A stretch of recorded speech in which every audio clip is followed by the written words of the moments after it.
The president said this week he likes conflict and that he wants differing opinions on his staff. But what's it really like to be on board the SS Trump in the middle of a hurricane?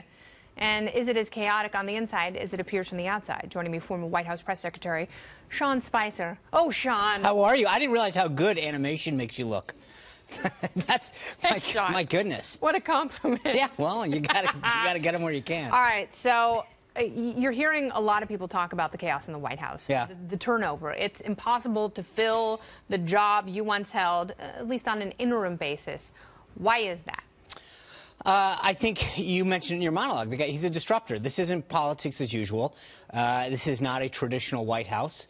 But that's not what the American people wanted, and that's not what he campaigned on. He said, I'm going to come in, knock things around, change things up, and end business as usual. It happened. Were you relieved when you were relieved? Yeah. Look, I was really honored to have the job. I'm one of less than 30 people in our country's history who've held the job as White House press secretary. It's an honor regardless of what party you're in. But was I relieved? Yeah. I mean, you're walking a tightrope. Was it tougher? Do you think it was different than other administrations? Oh, my God, yes. Yeah.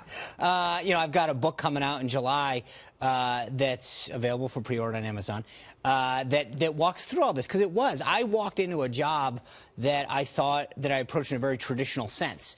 I talked to Ari Fleischer and Dana Perino. I talked to Josh Earnest and Robert Gibbs and thought, okay, I'm ready.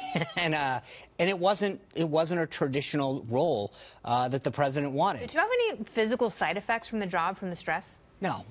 Because I've heard from other people who've done that job, particularly George Stephanopoulos, that he would scratch his face.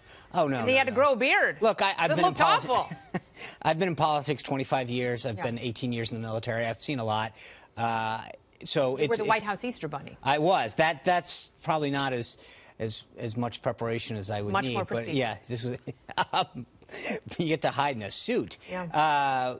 But it was, I mean, there's no question it was stressful. Yeah. And look, I think that people overplay the chaos sometimes. It's not like people are running around. If you walk through the White House, the West Wing on any given day, it's very calm and quiet. It's Michael Wolff painted a very different I know picture. he did, but he wanted to sell books. Yeah. And I mean, you want to sell books. What are you going to say in your book that allows you to stand out from, Reince Priebus contributed to a book. Howie Kurtz just wrote a book about the president and the press. Michael Wolff had a best-selling book. What do you say that stands out and is different?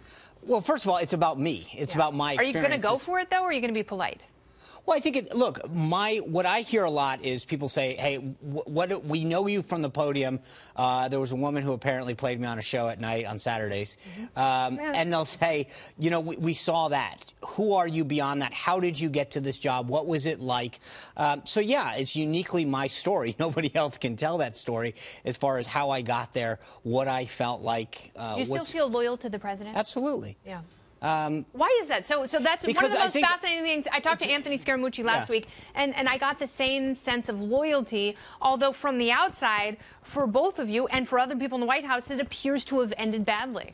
Well, no, I didn't. I still talk to the president. I appreciate the honor he gave me, but more importantly, I think it's who I am. Yeah. It's not just the president. I think if you go back through the 10-plus members of Congress that I've worked for, and campaign aides, or candidates, rather, and other principals that I've worked for, I think that if you want to do what I do, meaning be able to talk to somebody, understand them and what they want to do and where they want to get, you need to have their trust. And if someone starts believing that you're going to tell behind-the-scenes stories or secrets or things that are unflattering to them, you're never going to get hired or trusted again. So either people That's why you let them think that you're super sweet, and then you flip when you get a good book deal. There's no amount of money that I think that's who you are as a core. So the book's going to be boring. No, it's not boring. It's going to be about your loyalty and no. Tying knots. Look, you're killing my pre-orders here. No, give me something juicy. We got 3 months to go, Kennedy. Daniels have a pink tent in the Oval Office? No, it wasn't pink. Yeah. I'm kidding. Very good. Very good, Sean. But it's a uniquely personal story that I think will detail who I am and how I got to where I am, and talk a little bit about, which is interesting. I spend a lot of time going around the country right now, coming to events and speaking. And people will ask. You have a fascinating story to tell. See, thank you. You were the first person who had to stand on that podium and say, no, there were more people viewing the inauguration than anyone ever in the history of humankind, which may or may not have been true.